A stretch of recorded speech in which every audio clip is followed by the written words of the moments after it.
Adik pekan ada kata lagi peng. Abang. Jom mengjino kamai lagi tahu tak ke pegang.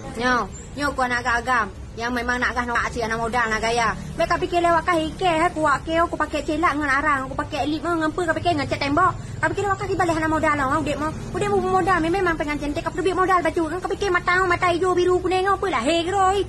Fikirlah he. Aku pegak wak aku pelagak aku blong hai mandum hana bibi. Aku fikir kah dengan dak king ni go tuana barang. Hana duit modal baju. Bek perlai nang lagak peng hana gaya tan tapi perlai lagak. Betel tak tu benau tak betel untung tu.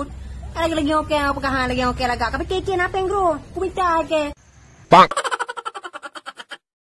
Nyo ku singgah gapan be. Yang puru sai ka kata video ke kat tempem ku ka hina yang pu pasal ka ru ke. Kau fikir ka ka bela gak ke? Pura-pura.